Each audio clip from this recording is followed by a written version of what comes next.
Hey, what's up? Welcome everybody to Rock Bottom to That As. Today I have an amazing guest, Holly Hartman, and we're going to be talking recovery interview style. So I hope you guys enjoy. All right, Miss Holly. Excited to meet you finally. Yes, I'm glad to be here. So good. Okay, so first question is, who are you? Who is Holly Hartman? Who am I? Well, I'm a 43-year-old mother with two little boys, well, two boys. One's 5 and one's 16, so one's not so little. He's turning into a man. I'm a single mama, but man, I am more than that. I'm a healer. I am a coach. I'm a domestic violence advocate. But I'm just somebody that has a heart-centered love and passion for helping people. So Enneagram 2 wing 3, a little bit of everything. So I love that you bring your Enneagrams. Okay. Awesome. Okay. Define recovery. Define recovery. I think for me, recovery really starts from having a breaking point. You know, we have to start from somewhere, and everybody's bottom is different and what that looks like. And so it's starting from some kind of barrier and then overcoming that barrier. And that can present itself, that journey can present itself in a multitude of different ways. And that's something that I explore in my own recovery. 100%. I totally agree. Very good. Okay. Are you ready for the tough question? No, you throw anything at me. I'm good. So what have you been through? What have you been through that brought you to that you had to recover from? So I have, I think life on life's terms. I think we can all look at different things. And I believe that I can't imagine anybody that's not escaped some type of trauma in their life. And it doesn't matter what it looks like, right? I think we've all experienced it to some level. And as I help people along on my journey, I realize that a lot of people don't even know that they experience trauma. They just think it's normal, right? And so for me and mine, my journey, I started off with removing alcohol from my life back in 2009. So I have about 11 and a half years of sobriety. But on that journey, thank you. But on that journey, I've uncovered more things that actually I needed to recover from, like codependency and some of these other isms. And in that healing journey that I had in recovery, I ended up being in an abusive marriage. And so healing from that as well. And so I have lots of levels of recovery that I've had to go through.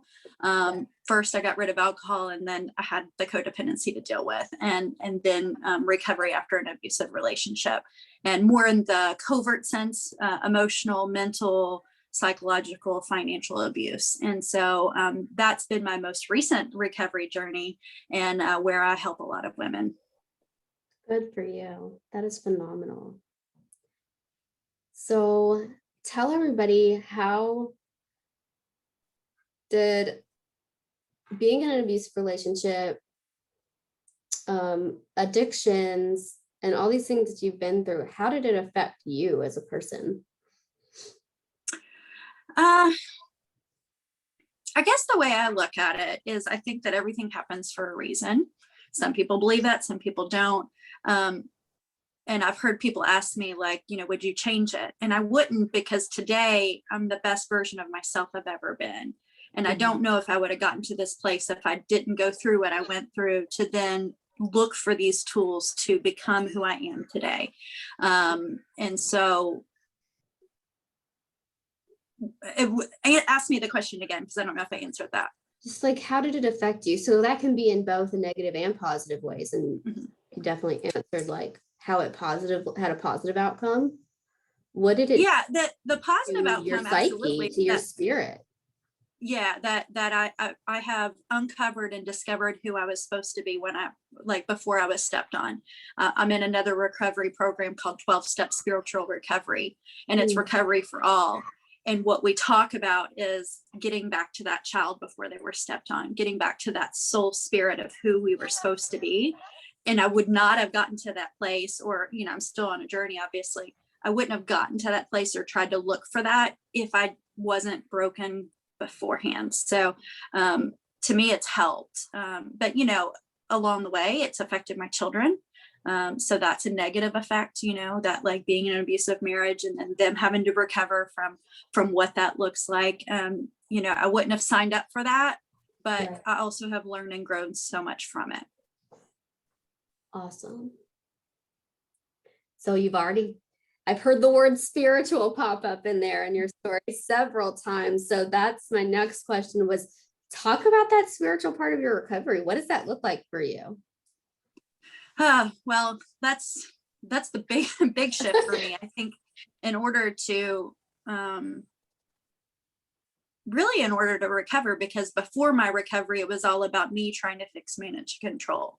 And what I just discovered is that I'm powerless over it, and that I can't do it on my own. And if I try to do it on my own, the results aren't successful. And so I had to come to a realization that I needed something higher than myself, my higher power. And that's something that we teach, is helping people discover what that is for them. I don't get to judge who your higher power is. I don't get to tell you who your higher power is. But for me, it's finding something that is bigger and bigger than myself. Because me doing it on my own, I've proven that I can't, that I need something more. But my spiritual practice is doing prayer work, meditating. I do a lot of guided meditations, doing breath work, journaling. Those are all ways that and walking in nature. All those ways are ways that I can connect to my spiritual source and get grounded, so I can remove the chatter of the world and go, okay, what is it that I need to do? So I can get grounded in what my next best step is, what my next right decision is. Because if I'm left to my ego will choose really comfort. My ego will keep me safe and protected, so to speak, but it keeps me from walking in my power, walking in what I'm supposed to do and how I'm supposed to show up in the world. And when I'm connected to my source, to my higher power, to God, my God, that's when I soar. That's when I do things that are beyond my story that I could create for myself. And so my life is successful today because I'm connected to my source. Beautiful. Will you let us into your inner world and tell us what a prayer might sound like coming from Holly? What is like your favorite prayer? Yeah, I think for me, like I said, trying to get connected and get my ego out of the way. Something that I add to my prayers a lot is, you know, help me to see what you want me to see. Help me to hear what you want me to hear. Help me to speak the words that you want me to speak. Help me understand the way you want me to understand, because that helps me get my ego out of the way and be present in who I'm supposed to be in that moment. And so I pray that before I go into meetings with people. I pray that at night. I pray that if I'm in the middle of a conflict, if I know I'm going to have an uncomfortable conversation with somebody, I pray those, and I believe that whatever is said in that moment was divine, that was not me, that was from spirit, and that's okay today, that whatever was said, that's just what was supposed to be that moment. That is awesome. Kind of like helps you to have peace with what is and like acceptance, right? So cool. So I think you may have answered this a little bit already, but you said you were on a continuous journey, but do you, even if it's just with like individual parts of your journey, do you ever feel like there's parts where you're like, okay, I'm done, I'm healed, I'm better now with that thing, I can kind of just move on? Or, you know, do you feel like, you know, that it's always like this fight to continue to overcome all of your challenges? Or can you just be like, okay, well, I'm back together now, I'm done with that? Well, I think for me, well, one of my top core values is growth. So I'm a seeker by nature, by who I am. I'm a lifetime learner. And so I don't think it's possible to, I don't know, reach that like self-actualization level, like the Jesus, the Gandhi, the whatever. I mean, I guess you could, but I don't think I'll ever get to that place. But what I'm grateful for is this journey, that it's not a destination, it's a journey, and that I can learn something in every moment. And no, I don't think I'll ever reach the mountaintop, the peak, and I'm okay with that, because there's so much more joy in the process of it. And what I feel a lot of times is when I'm in this like extreme discomfort, and right now I'm in the middle of launching a lot of things, and I'm feeling a lot of feelings and bumping up against my comfort zone and going beyond it, that when I have a lot of emotions going on, I am so close to a breakthrough. And so I have to push through. And I think a lot of times in my journey, I'll ebb and flow in that. And then there'll be times of peace and there'll be times of calm. And it's okay to coast in that for a little bit too. But then there's times of like, okay, it's time for me to really focus on this and get back into the game. So I think it ebbs and flows, but I don't think I'll ever reach that peak. And I'm okay with that today. Awesome. Let's see. So you talked a lot about you can't do this by yourself. You were like, I realized I can't do this by myself, and I have to have like something higher, something else. What about like, aside from spiritual support, what kind of earthly support have you had in your life along your journey? Love that you mentioned that too. Connection is my top core value. And I believe that that addiction is the opposite of connection, or connection is the opposite of addiction, that we are beings to be with other people and to connect with other people. So support, I think, is so important for me, because I first originally started in AA, and then I've moved into 12-step spiritual recovery.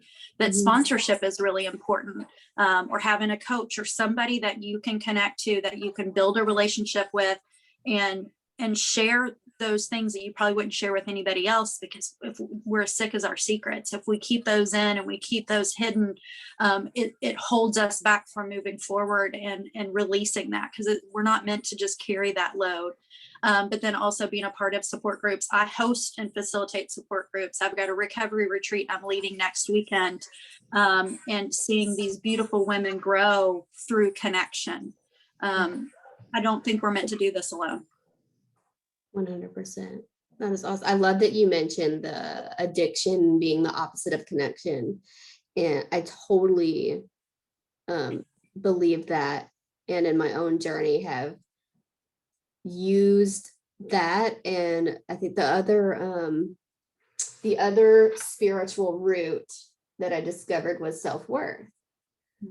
Or self-love. And so that in addiction, it was separation and self-hate that I was grounded in. And in recovery, I'm grounded in self-love and connection. Can you talk about self-love? Yeah, self-love. Well, that's really what was the big shift for me in my recovery after my toxic relationship ending. So I started doing something called Solo Date Challenge. And at first I was like, I'm going to do 100 solo dates, and I'm going to do that before I get in another relationship, because I became aware that I had a pattern. And in 12-step programs, it's very clear where our patterns come up. And then I saw this pattern, and I'm the common denominator. And if I'm the common denominator in a pattern, what can I change and shift? And so my higher power said, you got to date yourself. You can't date anybody else for a while. You got to date yourself. Now, this is just how it started for me. And so I started doing that, and I started sharing it. And as I was sharing it, other people were interested in what that looked like. And so I created a community. Like you said, we can't do this alone. We got to have community. And there's women from across the globe that are doing this. There's 770 women in my group that from Singapore to India to Australia that are learning to love themselves through intentional and unapologetic solo dating. And so what you talked about is that self-worth. And I think so many of us need permission to do it. We see people doing it. We know maybe we should or could or would, but it's how empowering them to step into their power to say it's okay to take care of me, because we got to get past that barrier first. There's so much guilt and shame about taking care of ourselves. We got to get past that barrier before we can even start moving forward and taking action. And then really, this is just another tool of the many recovery tools that we have to learn to love ourselves. And so I've seen this beautiful shift. And actually, I started a podcast that comes out this coming Saturday, April 17th. And I am sharing the journeys and the stories of these women on this recovery journey over the past year and a half of just by doing solo dating, what has happened in their life. And so, and anybody can do it. It doesn't matter if you're in a relationship or not. We all need to figure out what that looks like and develop that tool and develop that muscle of saying it's okay to love myself today. That is so beautiful. I love that you have done that intimate work with yourself. And I feel like it's just something that most of us miss in our life, that we're so focused on the external that we never really stop to form that intimate relationship with us. And that you're bringing in all these other women from all over the world to do this with you is amazing. And I'm going to link all of that in the show notes so that you guys can do that too. It's kind of, we love you until you can love yourself is kind of what the community is, you know, because like you said, we need that support. And until you can love yourself, we're going to love you there. Yeah. And like all these women telling you it's okay to do this. Like you said, we need permission sometimes, like hearing it from all the women around you saying, hey, it's okay, kind of lets you to be like, oh, okay, and do that for yourself. So you talked about 12 steps. I know in 12 steps, like there's all these amazing sayings and quotes and things, you know, that we all just get like ingrained in us to say in certain times. Talk about your favorite quotes, sayings, mantras, mottos. Favorite. What do you always go back to? One that just I have to do to get grounded and to be able to let go is just, I can only control my own thoughts and my own actions. And that's just something that helps me get grounded and connected to, okay, it really gets back to self and back to, I can't control the world around me. So if the world around me is in chaos, the only thing I can control are my own thoughts and my own actions. And that helps me get through the day. Yes, I think that too. I realize when I'm experiencing a lot of anxiety and I feel chaotic, it's always because I'm trying to do something that's not my job. Like, what are you trying to do right now, Rachel, that is not your job? What do you need to start doing that is? Yes. If you had to give one piece of advice to someone that is going through a rebirth situation like you have experienced in your life, it's one piece of advice, what? Intuitively, what first came up is give yourself grace. You know, you haven't met that version of yourself yet, you know, and so it's okay to not know what the next step is. Just give yourself grace and just try to do the next right thing and keep doing that over and over again. And you'll get you'll enjoy this journey, but give yourself grace, because we can be too hard on ourselves. And then that just paralyzes us. So give yourself grace. Oh my God. Yes. That's so simple, but so deep and wise. Giving ourselves grace is everything. And it's so funny how in a self-love journey, especially, we're so easy on everybody else. Like, I'm so quick to give that grace to other people. I'm like, well, of course you didn't know. And then like, I expect myself to know it all or to be able to do it all. I let everybody be human except for me, right? Right. We get to be unapologetically ourselves, right? Because who we are in this moment is just enough. Yes. If only we could all believe that at all moments of the day, how the world would be different. Yeah. Oh my goodness. So Holly, where are you going from here? So you said you have your podcast going on. What else do you have going on first? Actually, I've got a lot going on. Super exciting. And I think that when we talk about, I don't know, doing recovery work, that there is this element of the 9-step promises, at least that's in the 12-step work, is the 9-step promises that if you continually to show up and you continually do the work, you get these opportunities to have these miracles in your life. And I did a vision board back in 2019, July, and wrote on there that I want to be able to, I was in the middle of recovery from my divorce. I mean, the divorce isn't even final when I created this vision board, and I just pulled it out this week because I'm creating another one. Yeah. And on the vision board, it talks about how I want to be a speaker, how I want to have podcasts, how I want to write my story and share my story with others, how I want to collaborate with other people. And all of that is my podcast launches this week called the Solo Date Challenge podcast. I'm in a international collaborative book project for a book called I am